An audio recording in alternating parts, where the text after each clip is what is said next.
Um, I really wanted to kind of recap for myself more than anything, but also I think it's interesting probably for other folks to hear too, so that's why I'm going live. Or recap for myself how I have rebuilt my body over the years so that I'm trying to regain my confidence that I can do it again. So, let's see, I guess it was back in 2016. I had gone on medical leave from my job and spent an awful lot of time in bed, summer and winter. And I guess, so really it was early 2017 that I started doing this, what I'm going to talk about. So I really wanted to regain some flexibility and strength, and I had very little of either at the time. But I was lucky enough to have a community center fairly close to my house, and I saw that they had exercise classes that they billed as they said they were like had a little designation AOA, which stands for Active Older Adults. And I read the description, and basically what I gleaned from the description of those classes was that they were made specifically for folks who had balance issues or didn't have a lot of strength or flexibility, and so they were heavily modified.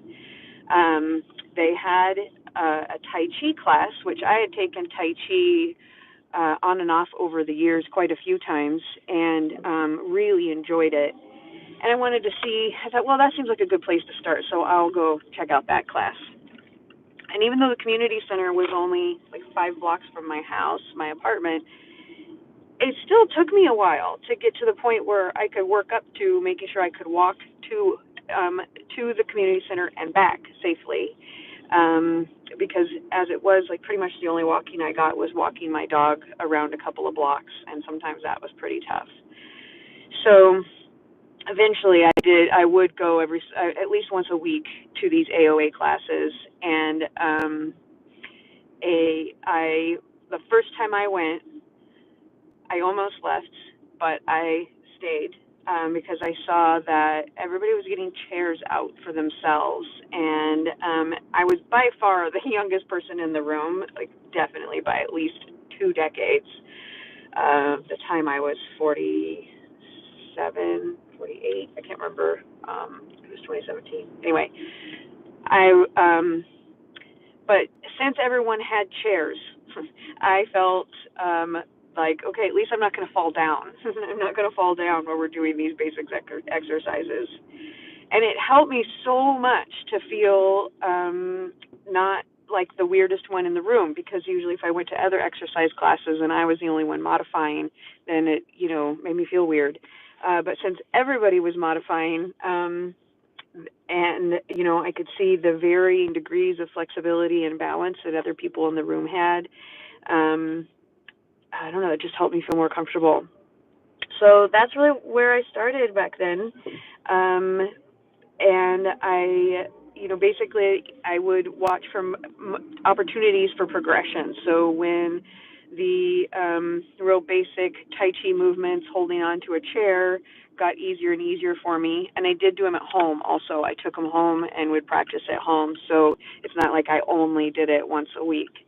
I would try to remember as best I could some of the exercises the teacher had showed us and then do them at home. After, I don't remember how long it took, hopefully I took notes on this, but after a while, I don't know, a few months of walking to the community center and going to one of those those modified Tai Chi classes and then walking back, I felt I was ready for a progression. And so I checked out one of their yoga classes, and sometimes I would mostly just kind of lie on the floor and watch what the teacher and the other people were doing. And again, I was able to see a wide range of bodies and abilities and flexibilityness, and I saw different ways that people did the positions. And when I felt up to it, I started doing yoga at home.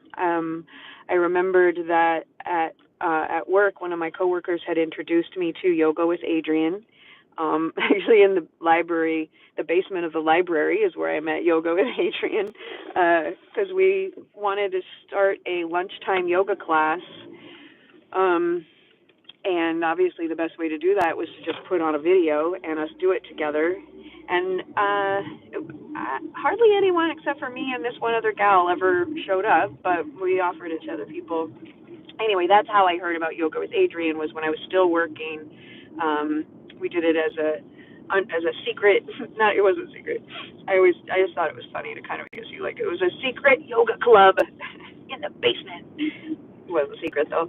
Anyway, so I said, I'm going to go back to yoga with Adriene. I'll try that again. And I found that she had these really wonderful, like 30-day journeys of progressive videos that were all in a single, like, combined theme that she offered each January. And so I picked the most recent one, and I just started doing it as best I could.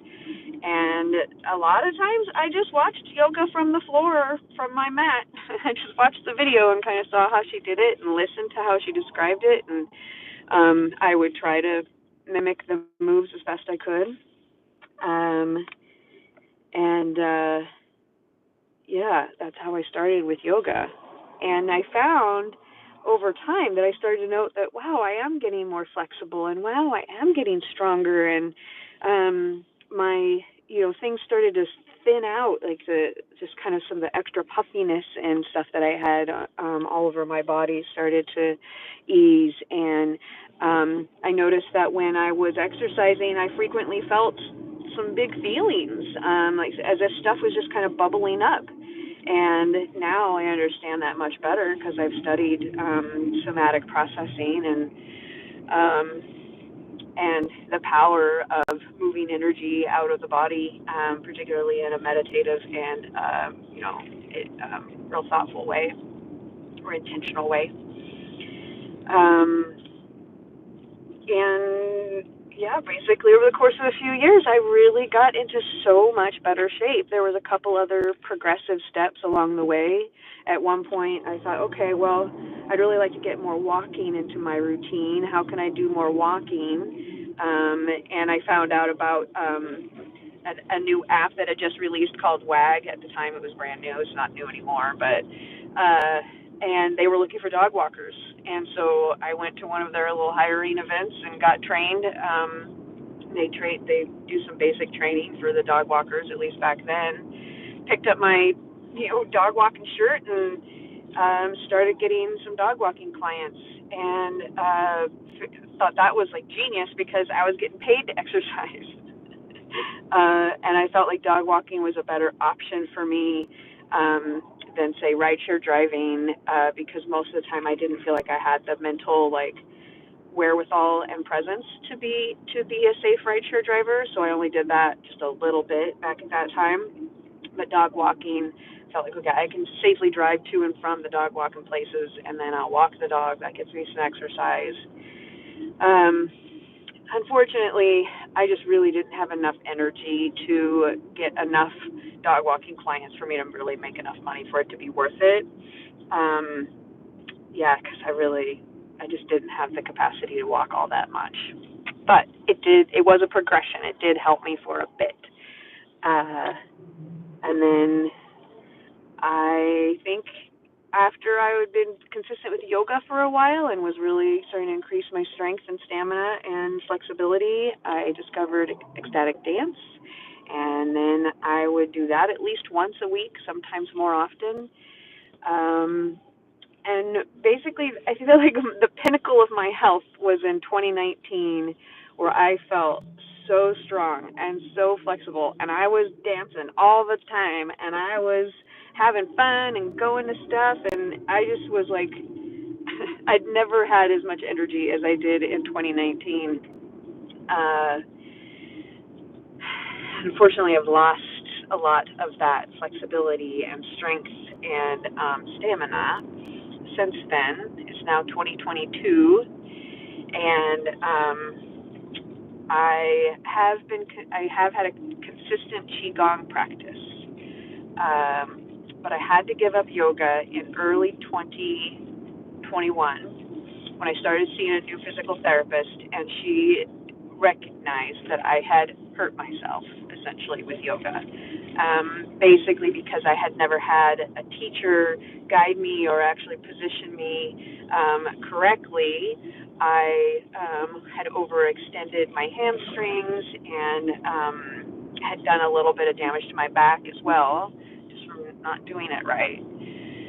So it was hard for me to give up yoga at that in early 2021, because at that point had been such a regular part of my routine and my practice that I had really come to rely on it, not only for exercise but also for clearing of emotions and energy and trap stuff. And I developed a dependency. Essentially, I've realized as I look back on my life, that there are ways in which I will find something that's amazing and very beneficial for me, and then I will develop a dependency on it and treat it as an addiction in some ways. And it takes me a while to kind of recognize it, unfortunately, especially when it's something like yoga, where it's like, oh, everybody's like so proud of you for doing yoga every day, and oh, you're so dedicated and take such good care of yourself. And it was hurting me in ways that I didn't even recognize because I was overdoing it. So it actually was very hard for me when my physical therapist said, no yoga, period, none. And she could tell that I was still doing it when I would come back, and I would show her the exercises she had given me that were approved. And I can't remember how she would pick up on it, that I was basically cheating and still doing yoga. And I remember her once saying, like, what is it with you people, the yoga people? Like, I actually went and did yoga teacher training because I was trying to understand why women get so committed to yoga even when it's hurting them, and they won't give it up. And so that actually was sort of a through line of our conversation. We worked together for a year, and it often came up, even though I did eventually give it up completely. But I recognized it felt as though I was giving up a dear friend.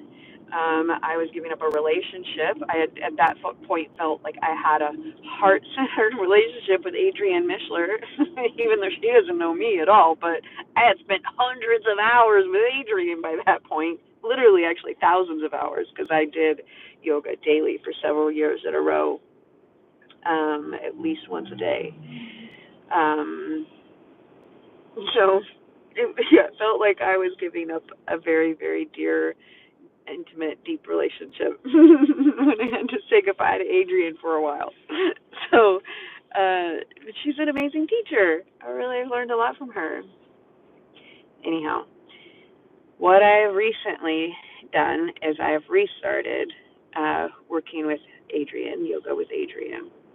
I feel like my body has had enough time. It's been a year and a half now since I did stop yoga, to let my muscles kind of go back to whatever they're going to be, whatever situation they're in. And now I know much more about how to protect my hamstrings and my back and things from being overextended. So a couple days ago, I did day one of the 2022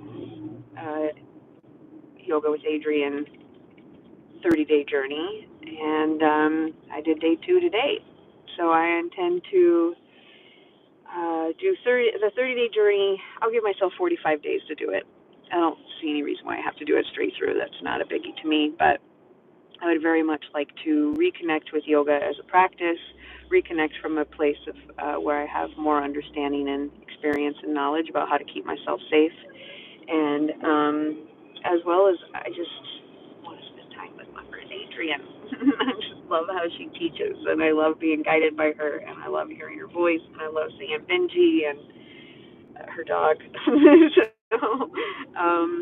So that's my plan. I've come back to yoga because it's such a powerful, beneficial practice, and I'm exploring it from a place of how can I be in a healthy relationship with it. How can I do it consistently without it becoming excessive?